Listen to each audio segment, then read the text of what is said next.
शैला साहब, ये क्यों कहा है आपने? आप तो इत्तेहादी हैं, आपकी वजह से पीएमएलएन की हुकूमत कायम है। क्यों बिलावल साहब ये कहते हैं कि जी ये सिलेक्टेड हैं और हम ना सिलेक्टेड हैं और हम ना फॉर्म 47 वाले हैं? किसे वो ताने दे रहे हैं ये? जा रही है तो वो नून लीग को या किसी को कहे जा रही है। जी जी जी। क्योंकि इस इलेक्शन के बाद ये नैरेटिव बना है, जैसे कि 2018 के इलेक्शन के बाद ये नैरेटिव बना था कि ये सिलेक्टेड हैं और इस दफा पीएमएलएन को ये अपने तौर पर और कराची की नशिस्तों पर जीतने वालों को ये कहते हैं पीटीआई वाले कि आप जो हैं वो फॉर्म 47 वाले हैं। तो ये इनको कहा गया है कि भाई हम नहीं है। तो ये बात के कौन क्या है ये अगर उनको कहनी नहीं चाहिए पीटीआई वालों को, क्योंकि अब उनको ये समझ लेना चाहिए कि उन्होंने हर एक को तस्लीम किया है, चाहे वो असेंबली के अंदर हो चाहे असेंबली के बाहर हो। वो तमाम स्टैंडिंग कमेटीज में, तमाम कॉन्स्टिट्यूशनल पोस्ट के जो इलेक्शन थे असेंबली में उन्होंने उसको कंटेस्ट किया है, हर काम में वो शरीक हैं। लेकिन चूंकि उनकी एक आदत है कि एक बयानिया सा बनाते हैं और फिर उस झूठ को बोलते रहते हैं, तो पूरी स्पीच में उन पर बात हुई है। अभी तक शैला साहबा मैं तो अभी पीटीआई वाले मामले पर आया ही नहीं हूं ना। मैं तो उस बयान की बात कर रहा हूं जिसमें हमें अपेरेंटली बाजार ये लगता है कि वो पीएमएलएन को टारगेट कर रहे हैं। आप अगर नहीं आए हैं तो मैं जरूरी तो नहीं है कि उस बयान को आपके हिसाब से मोड़ दूं।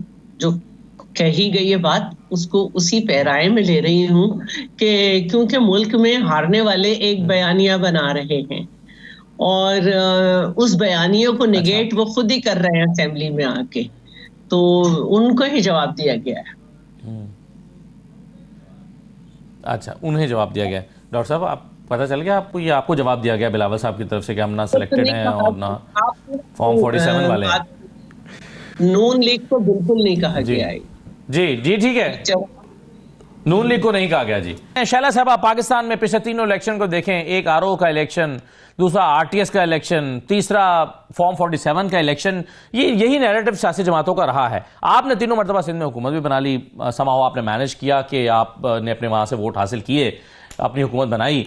तो आप कैसे अभी क्यों डॉक्टर हुमायूं मोहम्मद साहब की बात पे मुसलसल हंसे चले जा रही हैं? ये हकीकतें तो है ना पाकिस्तान की इलेक्शन इंतखाबी तारीख की।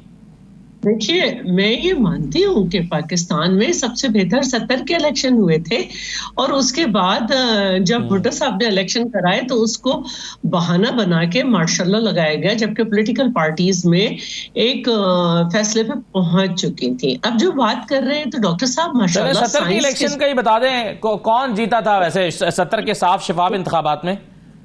जी मैं बता दूंगी और मैं ये भी बता दूंगी कौन जीता था उस वक्त जो है वो कौन गवर्नमेंट में था और कौन पॉलिटिकल पार्टीज थी और किस गवर्नमेंट का क्या काम था। अगर आपने हिस्ट्री पे जाना है तो अल्हम्दुलिल्लाह।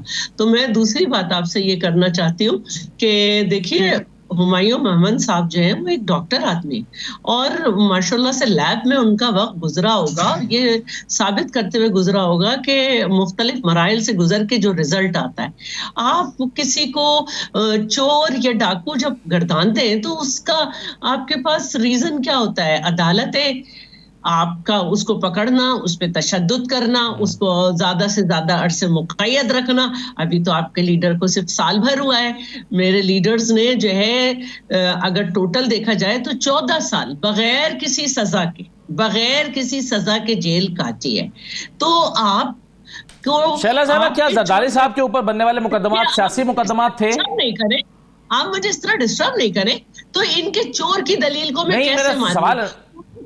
क्या हो रही है आज का? मैं वही कह रहा हूं ना कि जरदारी साहब पर तो सियासी मुकदमात थे ना। जी मैं यही कह रही हूँ, चोरी तो इनके हो रही है। 273 अरब रुपए के मसाइल आए आज के अखबार में, बड़ी बड़ी एडिंग है कि इतना खुर्द-बुर्द हो रहा है, कहां जा रहा है। शैला साहब, ये फिर बताए ना 90 की दहाई में और आज की दहाई में क्या फर्क है कि जरदारी साहब के इंतखाब के जो मुकदमात थे वो तो सियासी थे, आज इमरान खान के मुकदमात सियासी नौयत के मुकदमात नहीं है।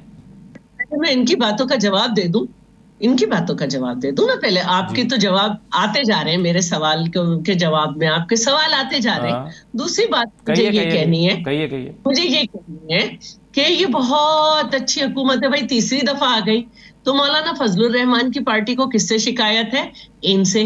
सिंध में तो वो कभी नहीं जीते, पंजाब में उनकी क्या सीट्स होती हैं, तो इनका इलेक्शन भी लोगों को नजर आ रहा है। और दूसरी बात जो है वो ये है कि मैं एक बात कहना चाहती हूँ, आपके जो ये एक कोशिश है कि आप किसी को चोर कहें, डाकू कहें, वो सिंध में नहीं बिका आपका कभी भी, सिंध में कभी भी नहीं बिका। और ये मैं आपको बता देना चाहती हूँ कि जो आप 1985 रोते हैं, तो वो जनरल जिया अफगान वॉर में डॉलर ले रहा था, उससे हमें थोड़ी सी कुछ नजर आई थी। थोड़ा सा अपनी हिस्ट्री को सही करें और उसको पढ़ें कि ये क्यों उस वक्त इतना पैसा था। जनरल जिया डॉलरों में पैसे ले रहा था अफगान वॉर के खिलाफ। पता नहीं क्या कहां से उठा के ले आते हैं फलाना चोर। उस दिन मेरे साथ बैठ के कह रहे हैं इनको स्टंट का नहीं पता, उनको स्टंटिंग का नहीं पता, इनको आप ही को सारा पता है। तो केपी में इतने बुरे हालात क्यों है हॉस्पिटल के? केपी में पेशावर के अंदर रोजाना 22 बच्चे मरने की खबर है। चलिए केपी का जवाब पहले ले लें डॉक्टर साहब से। जी शैला साहब, अब कहिए, डॉक्टर हुमायूं कह रहे हैं कि ये वडेरा माइंडसेट की वो बात कर रहे हैं, भुट्टो साहब के दौर की बातें वो कर रहे हैं, और वो कह रहे हैं कि जी आपका ये तर्ज सियासत है। जब किसी को किसी की जबान की समझ ना हो तो उसको नहीं उसको यूटिलाइज करना चाहिए। वडेरे का मतलब होता है घर का बड़ा। This is not the mindset.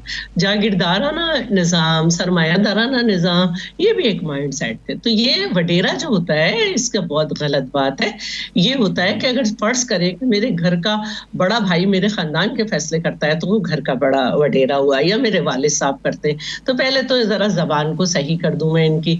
दूसरी बात मैं इनको ये बताना चाहती हूँ कि चीफ मार्शल एडमिनिस्ट्रेटर याह्या जो था, जब उसने अपने चार्ज को दिया तो वो किसको देता? उसने उस वक्त मार्शल ही था, तो उसने अपना चार्ज हैंडओवर किया और उसी तरह कंटिन्यूएशन हुई। तो पता नहीं किस तरह की बातें करते हैं, कहाँ इन्होंने तारीख पढ़ी है, कहाँ वक्त गुजारा है।